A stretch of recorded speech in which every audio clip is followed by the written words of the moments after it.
Friends, gather round and let's talk about the Environmental Protection Agency's latest move. The EPA, under the guidance of Administrator Lee Zeldin, has announced what they're calling the greatest day of deregulation in American history. This initiative, titled Power the Great American Comeback, aims to usher in an era of energy dominance and economic prosperity. The EPA claims this will lower costs, boost the auto industry, and maintain environmental protections. Investors are watching closely, as deregulation could significantly impact the stock market, particularly in the energy and automotive sectors. Proponents argue that reducing regulations will lead to increased profits and stock prices for companies in these industries. However, critics warn that this could come at the cost of environmental degradation and public health. The deregulation includes rolling back protections on clean power plants, methane emissions, and even the definition of protected waterways. It's like they looked at the Clean Water Act and decided to make it a light suggestion. While the immediate impact on the stock market might be positive, the long-term consequences for the environment and public health remain uncertain.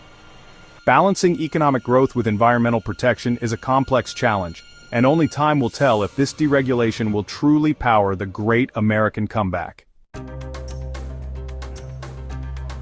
So, what exactly are they deregulating? Well, buckle up because it's a long and depressing list. First up, the energy sector. They're rolling back clean power plant standards, which means more pollution from coal plants. Methane emissions reporting is being cut, leading to increased greenhouse gases. Next, the auto industry. They're eliminating the EV mandate, which will slow down the adoption of electric vehicles. Rolling back greenhouse gas emission standards means more pollution from cars. Expect to see more gas guzzlers on the road. This will lead to increased air pollution and health issues, and of course, the environment. They're reconsidering the endangerment finding on greenhouse gases, undermining climate science. This benefits corporate profits at the expense of public health. They're narrowing the definition of protected waterways. This will lead to more pollution in rivers and streams. Some waterways may turn into toxic sludge pits. This is a full-blown assault on our environmental regulations, and it's happening at a time when we should be doing more, not less, to address the climate crisis. So, who are the key players in this deregulation process? Well, you don't need a PhD in economics to figure that out. The fossil fuel industry is a major player. They've been advocating for fewer regulations for years, and now they're seeing changes that align with their interests. Companies like ExxonMobil and Chevron are expected to benefit significantly from these regulatory changes. Traditional automakers are also key players. These companies have been slow to adopt electric vehicles, and deregulation may reduce the pressure on them to innovate. This could result in more production of SUVs and pickup trucks, which are less fuel efficient. The infrastructure industry is another significant player. Projects like pipelines and drilling operations that were previously stalled may now move forward.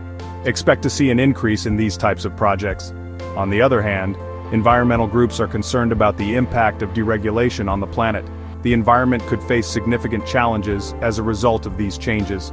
This affects everyone who values clean air, clean water, and a sustainable future. Renewable energy companies, which were gaining momentum, may now face more challenges. This isn't just about the stock market, it's about the broader implications for our future. Now, the EPA might be celebrating their victory right now, but let's take a closer look at the potential risks and outcomes based on historical data and expert opinions. Deregulation has a history of unintended consequences that can be quite severe. First, there's the likelihood of legal challenges. Environmental groups and states often mobilize to contest these rollbacks in court. With recent Supreme Court decisions limiting the EPA's authority, these groups might have a stronger case. Then there's the impact on the global market. The world is shifting towards cleaner energy and the US risks falling behind.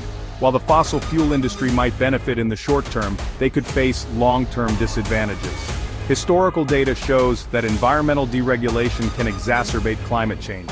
Ignoring the climate crisis only makes it worse. Experts warn that without action, the consequences will be dire. So what's the takeaway from all of this? If you're a fossil fuel executive or a traditional automaker, you might see short-term gains. But for everyone else, the risks are significant. It's crucial to stay informed, get organized, and be ready to advocate for sustainable policies, because the future of our planet depends on it. And don't forget to like and subscribe.